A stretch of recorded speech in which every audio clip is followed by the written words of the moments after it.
আমরা পঞ্চম অধ্যায়ের বল ও ঘর্ষণের একটা গুরুত্বপূর্ণ টপিকস নিয়ে আসছি, সেটা হচ্ছে স্থিতি ঘর্ষণ গুণাঙ্কের সমীকরণ বের করা। তাহলে স্থিতি ঘর্ষণ গুণাঙ্কের সমীকরণ বের করার আগে আমাদের আরেকটা কিছু কিছু কনসেপ্ট আমাদের ক্লিয়ার করতে হবে। সেসব কনসেপ্টগুলো হবে স্থিতি ঘর্ষণ গুণ স্থিতি ঘর্ষণ কাকে বলে এবং সীমান্তিক ঘর্ষণ কাকে বলে। আচ্ছা, তার আগে আমাদের এই জিনিসটা বোঝার জন্য একটা জিনিস কল্পনা করতে হবে, সেটা হচ্ছে একটা বস্তুকে তুমি যে কোনো একটা তলে যদি সমান্তরালভাবে রাখো, তো যে কোনো একটা তলে রাখলে তাহলে আমরা ওই তলে রেখে বস্তুটাকে যদি বল প্রয়োগ করি বা ধাক্কা দেই, তাহলে অল্প বল প্রয়োগ করলে তো বস্তুটা কি গতিপ্রাপ্ত হবে না, তাই তো? তাহলে বস্তুটাকে যে আমি বল বৃদ্ধি করতে থাকি, তাহলে কি একটা সময় কি বস্তুটা গতিপ্রাপ্ত হইল। আচ্ছা, তাহলে আমরা যে প্রথমে বল প্রয়োগ করলাম, অল্প বল প্রয়োগ করলাম, তাহলে কেন সে গতিপ্রাপ্ত হইল না? তার কারণ হলো তার বিপরীত দিকে একটা কি আছে, তার বিপরীত দিকে একটা ঘর্ষণ বল সৃষ্টি হয়। সেই ঘর্ষণ বলের কারণে কি সে আসলে বস্তুটাকে গতিপ্রাপ্ত করতে পারে নাই। ওকে, তাহলে এই যে আমরা বল প্রয়োগ করতেছি, গতিপ্রাপ্ত হচ্ছে না কিসের জন্য? তার ঘর্ষণ বলের কারণে। আচ্ছা, আমরা যখন এই ঘর্ষণ বলকে অতিক্রম করতে পারবো বল প্রয়োগ করে, তখন কি হবে? বস্তুটা গতিপ্রাপ্ত হবে। তাহলে যখন আমরা আরেকটি ইন্টারেস্টিং বিষয় হচ্ছে, যখন আমরা বস্তুটাকে বল প্রয়োগ করব স্থির অবস্থায়, ওই বস্তুটায় ঘর্ষণ বলটা যে সৃষ্টি হবে সেই ঘর্ষণ বলটার মানও কি বাড়তে থাকবে। মানে স্থির অবস্থায় বস্তুটার কি হয়, বল প্রয়োগ করলে আস্তে আস্তে তার বলও বৃদ্ধি পায়, সাথে সাথে তার কি ঘর্ষণ বলও বৃদ্ধি পায়। তাহলে লাস্ট মুহূর্তে মানে বস্তুটা গতিপ্রাপ্ত হওয়ার ঠিক আগ মুহূর্তে একটা ঘর্ষণ বল সৃষ্টি হবে, যেই ঘর্ষণ বলটা কি তার সর্বোচ্চ ঘর্ষণ বল। এই সর্বোচ্চ যে ঘর্ষণ বলটা সৃষ্টি হবে, ওই সর্বোচ্চ ঘর্ষণ বলকে আমি কি বলতে পারবো? সীমান্তিক ঘর্ষণ। সীমান্তিক ঘর্ষণ বল।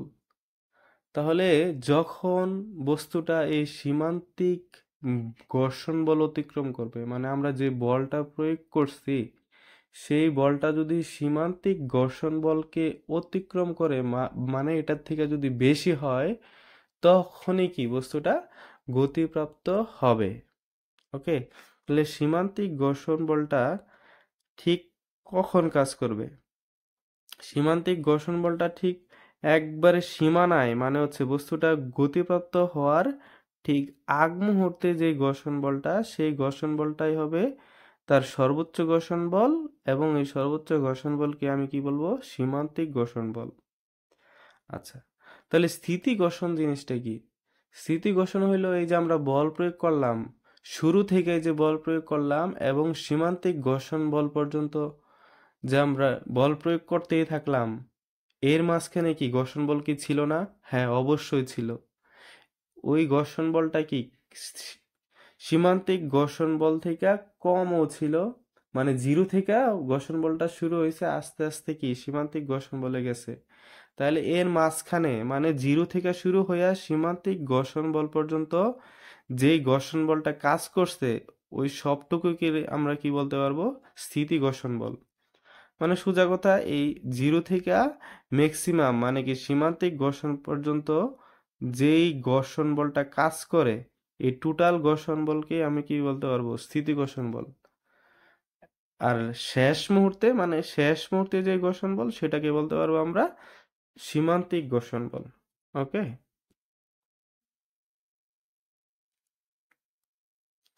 আচ্ছা। এখন যে এই সীমান্তিক ঘর্ষণ বল, আচ্ছা ধন্যবাদ। এখন যদি আমরা এই চিত্র খেয়াল করি, এখানে কি দেখতে পারছি? যে এইখানে বাম দিকে কি একটা বল প্রয়োগ করছি, সেটাকে আমরা ক্যাপিটাল এফ দ্বারা প্রকাশ করছি। আর এর সাথে কি সৃষ্টি হয়েছে? একটা অটোমেটিক একটা সীমান্তিক ঘর্ষণ বল সৃষ্টি হয়েছে, সেটা কি এই বলের বিপরীত দিকে, মানে সরি, ডান দিকে ছিল কি ক্যাপিটাল এফ দ্বারা হচ্ছে প্রয়োগকৃত বল, এবং বাম দিকে যে বলটা সৃষ্টি হয়েছে সেটা হচ্ছে কি স্থিতি ঘর্ষণ মানে সীমান্তিক ঘর্ষণ বল, সর্বোচ্চ এফএস, সর্বোচ্চ ঘর্ষণ বল এফএস। আর এটা হচ্ছে আমার প্রয়োগকৃত বল এফ। এখন এই ডব্লিউটা কি, ডব্লিউটা হচ্ছে বস্তুর ভর এবং অভিকর্ষ ত্বরণের গুণফল, মানে হচ্ছে কি তার ওয়েট। নিচ দিকে কি বস্তুর ওজন কাজ করছে, এবং আমরা নিউটনের তৃতীয় সূত্র অনুযায়ী কোনো বস্তুতে যদি আমরা বল প্রয়োগ করি তাহলে তার বিপরীত দিকে একটা কি বল সৃষ্টি হবে, এবং ওই বলের সমান বল সৃষ্টি হবে, সেটাকে আমরা প্রকাশ করছি আর দ্বারা। মানে আমরা এই বস্তুটা কি একটা মাটিতে বা যে কোনো তলে কি অবশ্যই সে বল প্রয়োগ করছে, ওজন বল প্রয়োগ করছে, তাহলে ওই মাটি বা তলটা কি তার বিপরীত দিকে ওই বস্তুটাকে কি উপরের দিকে একটা বল প্রয়োগ করবে, সেটা হচ্ছে আর। এই আর এবং ডব্লিউ কি হবে পরস্পর সমান। ওকে, আচ্ছা এখন আমরা নেক্সট স্লাইডে চলে যাই। ও তার আগে আমি বলি যে এই মিউএস, এই মিউএসটাই হবে তোমার, এই মিউএসটাই হবে, এই মিউএস মানে কি স্থিতি ঘর্ষণ গুণাঙ্ক, মিউএস কে কি স্থিতি ঘর্ষণ গুণাঙ্ক দ্বারা প্রকাশ করা হয়। তাহলে স্থিতি ঘর্ষণ গুণাঙ্ক, স্থিতি ঘর্ষণ গুণাঙ্কটা কি হবে আসলে, এই যে সৃষ্ট যে সীমান্তিক ঘর্ষণ বল এবং এই আর মানে অবিলম্ব বরাবর যে একটা বল, এই বলের অনুপাতই হচ্ছে তোমার স্থিতি ঘর্ষণ গুণাঙ্ক। তাহলে স্থিতি ঘর্ষণ গুণাঙ্ক মেইনলি ডিপেন্ড করে হচ্ছে তোমার এই আর এর উপর।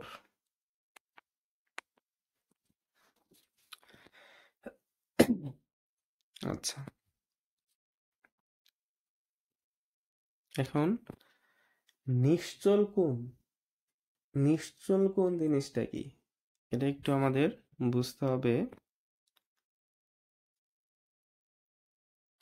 এখানে দেখো, আমরা কোনো একটা তলে যদি একটা বস্তুকে যদি স্থাপন করি, একটা তলে একটা বস্তুকে স্থাপন করলে সে বস্তুটা কি গড়ায় যাইতে চেষ্টা করবে, অবশ্যই গড়ায় যাবে। কখন? যখন যত বেশি হেলায়া যদি আমরা রাখি তলটাকে, তাহলে কি হবে, বস্তুটা কি গড়ায় যাবে, গড়ায় পড়ে যাবে। কিন্তু হেলানোটা যদি অল্প হয় তখন কি বস্তুটা গড়াবে না। এখন এমন একটা অবস্থায় যদি বস্তুটা রাখা হয় যে এই তলটার অ্যাঙ্গেল এমনভাবে যদি রাখা হয় যেন বস্তুটা কি প্রায় নিচে যাবে, নিচে পড়ে যাবে, কিন্তু আসলে কি পড়বে না, মানে স্থির অবস্থায় থাকবে। কিন্তু আরেকটু যদি আমরা যদি অ্যাঙ্গেলটা বাড়ায় দেই, অ্যাঙ্গেলটা যদি আরেকটু বাড়ায় দেই, তাহলে কি হবে, বস্তুটা কি হবে, নিচের দিকে পড়ে যাবে, তাই না? তাহলে যেই অ্যাঙ্গেল পর্যন্ত রাখলে বস্তুটা কি হবে, পড়বে না, যে সর্বোচ্চ অ্যাঙ্গেল পর্যন্ত রাখলে বস্তুটা পড়বে না, সেই সর্বোচ্চ অ্যাঙ্গেলটাকেই কি বলতে পারবো আমরা, স্থিতি বা নিশ্চল কোণ। মনে করো যে এই অ্যাঙ্গেলটার মান হচ্ছে 10, তাহলে 10 ডিগ্রি অ্যাঙ্গেলের বেশি যদি আমি বস্তুটাকে রাখি বা এই তলটাকে যদি আমি হেলায় রাখি, তাহলে কি বস্তুটা নিচের দিকে পড়ে যাবে। কিন্তু 9, 8, তারপরে হচ্ছে যত নিচের দিকে অ্যাঙ্গেলে রাখবা কি হবে, বস্তুটা পড়বে না। কিন্তু 10-এর থেকে যদি একটু বাড়ায় দাও তাহলে কি হবে, বস্তুটা কি নিচের দিকে পড়ে যাবে। তাহলে সর্বোচ্চ যে অ্যাঙ্গেল পর্যন্ত বস্তুটা কি হয় না, নিচের দিকে পড়ে না, ওই অ্যাঙ্গেলটাকে কি বলতে পারবো আসলে, নিশ্চল কোণ বা স্থিতি কোণ। ওকে, ক্লিয়ার? আচ্ছা, আমরা এখন নেক্সট স্লাইডে দেখি, যেটা হচ্ছে আমাদের মূল উদ্দেশ্য ছিল, যেটা আমাদের পরীক্ষায় সরাসরি আসে, যে স্থিতি বা নিশ্চল কোণের ট্যানজেন্টই হলো আসলে স্থিতি ঘর্ষণ গুণাঙ্ক। মানে স্থিতি বা নিশ্চল কোণের ট্যানজেন্ট এটার মানে কি, এই জিনিসটার মানে কি? আসলে যে কোনো অ্যাঙ্গেলের আগে যদি আমি ট্যান বসায় দেই তাহলে হয়ে যাবে এটা কি, ওই কোণের ট্যানজেন্ট। ঠিক আছে, তাহলে ট্যান থিটা কে বলতে পারবো কি, ট্যানজেন্ট থিটা। থিটা যদি হয় নিশ্চল কোণ তাহলে কি হবে, ট্যান থিটাই হবে নিশ্চল কোণের ট্যানজেন্ট। মানে থিটা যদি নিশ্চল কোণ হয় তাহলে ট্যান থিটা হবে নিশ্চল কোণের ট্যানজেন্ট। আচ্ছা, আমরা এই যে tan theta mu S equal two tan theta, এটা কি আমরা প্রমাণ করব, কারণ মিউ এস মানে কি, স্থিতি ঘর্ষণ গুণাঙ্ক। তাহলে স্থিতি ঘর্ষণ গুণাঙ্ক সমান ট্যান থিটা, এটাই যদি আমরা প্রমাণ করতে পারি তাহলে কি হবে, নিশ্চল কোণের ট্যানজেন্টটি কার সমান হইল, স্থিতি ঘর্ষণ গুণাঙ্কের সমান হইল। ওকে, এটাই আমরা প্রমাণ করব। আচ্ছা, তাহলে আমরা প্রথমে একটা চিত্র, এই চিত্রটাই তোমরা আগে দেখাইছি তোমাদের। এখানে খেয়াল করো, এখানে বস্তুটা কি হেলানো অবস্থায় আছে। ভালো করে খেয়াল করো, বস্তুটা কি থিটা কোণে হেলানো আছে, মানে নিশ্চল কোণে হেলানো আছে। এখানে নিশ্চল কোণে হেলানো আছে। আচ্ছা, এখন বলো তো এই বস্তুটার ওজন কোন দিকে কাজ করে? ওজন, বস্তুটা হেলানো থাকুক আর সোজা থাকুক, ওজন কি সব সময় কি খাড়া নিচের দিকে কাজ করবে? তাহলে এইখানে ওজন কি ওমেগা বা ডব্লিউ, এখানে যদি আমরা ওয়েট বলি তাহলে ডব্লিউটা হচ্ছে কি তোমার ওজন বল। তাহলে ওজন বলটা কি খাড়া নিচের দিকে কাজ করবে। আচ্ছা, তাহলে বস্তুটা কি অ্যাঙ্গেল করে আছে? কারণ বস্তুটার সেন্টার বরাবর যদি আমরা একটা অক্ষ নেই, অয় অক্ষ, এবং এই দিকে এই সেন্টার বরাবর যদি নেই এক্স অক্ষ, আর এই দিকে নেই যদি আমরা ওয়াই অক্ষ, তাহলে কি দেখি, যেই ওজন বলটা ওয়াই অক্ষের সাথে কি একটা থিটা কোণ উৎপন্ন করছে। ওকে, আচ্ছা, ডব্লিউটা কি এখানে একটা বল, অবশ্যই এটা কি একটা ভেক্টর রাশি। তাহলে ভেক্টর রাশি যদি কোনো কোণ উৎপন্ন করে তাহলে কি তার অবশ্যই কি হবে, উপাংশ থাকবে। দুইটা মানে বিভাজন, দুইটা উপাংশে কি করতে পারবো, বিভাজিত করতে পারবো। তাহলে এইখানে আরেক আমরা এটা ভালো করেই জানি যে যার সাথে মানে যেই অক্ষের সাথে কোণ উৎপন্ন করবে সেই উপাংশটা হবে কস থিটা। তো তাহলে এইখানে কার সাথে কোণ উৎপন্ন করছে, এই যে এটার সাথে কোণ উৎপন্ন করছে, তাহলে এটার মান হবে কি ডব্লিউ কস থিটা। এবং অন্য যে উপাংশটা হবে সেটা কি হবে, এই ডব্লিউ কস থিটার লম্ব বরাবর উপাংশ, মানে ডব্লিউ কস থিটার সাথে 90 ডিগ্রি কোণ করে যে এটা থাকবে ওইটাই কি হবে, ডব্লিউ সাইন থিটা। তাহলে ডব্লিউ সাইন থিটা কি বাম দিকে কাজ করতেছে, আর ডব্লিউ কস থিটা কি নিচের দিকে কাজ করতেছে। তাহলে আমরা কি জানি, এই বস্তুটা কি এই তল বরাবর যে বলটা প্রয়োগ করতেছে ওই বলটাই আসলে কি ডব্লিউ কস থিটা।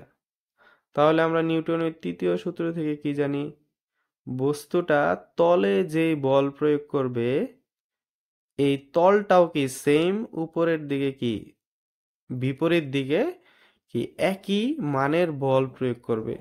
সেটাকে আমরা আর দ্বারা প্রকাশ করছি। তাহলে কি হবে, বস্তুটা কি স্থির অবস্থায় আছে না, বস্তু কি নিচের দিকে যাচ্ছে, না উপরের দিকে যাচ্ছে, না। তাহলে কি উপরের দিকে যে বল নিচের দিকের যে বল দুইটাই কি সমান এবং বিপরীত, এই জন্য কি হচ্ছে, সে উপরেও যাইতে পারতেছে না নিচেও যাইতে পারছে না। তাহলে আমরা লিখতে পারি কি R is equal to cos theta.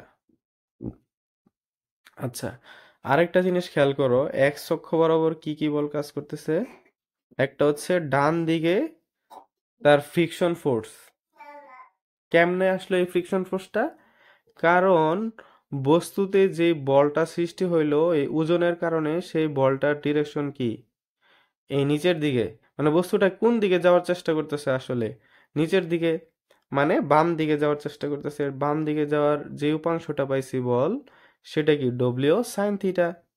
তাহলে ডব্লিউ সাইন থিটা হচ্ছে আমার নিচের দিকে, মানে হচ্ছে বাম দিকে, আর এটার বিপরীত দিকে কি হবে, একটা বল সৃষ্টি হবে, সেটা কি হচ্ছে ফ্রিকশন ফোর্স। তাহলে ফ্রিকশন ফোর্সটা কি কোন দিকে, ডান দিকে।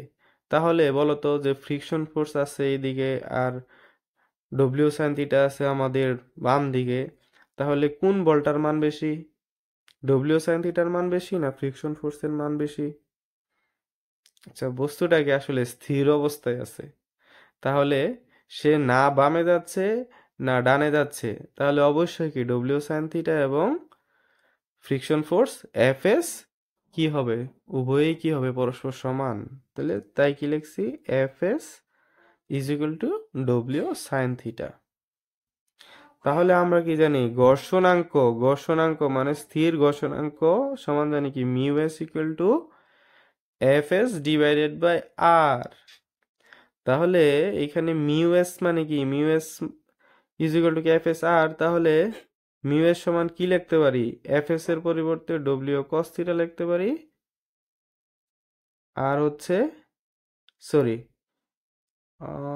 এখানে আমি একটু ভুল হয়ে গেছে, এইখানে হবে উল্টা, মানে হবে মিউ এস সমান হবে ডব্লিউ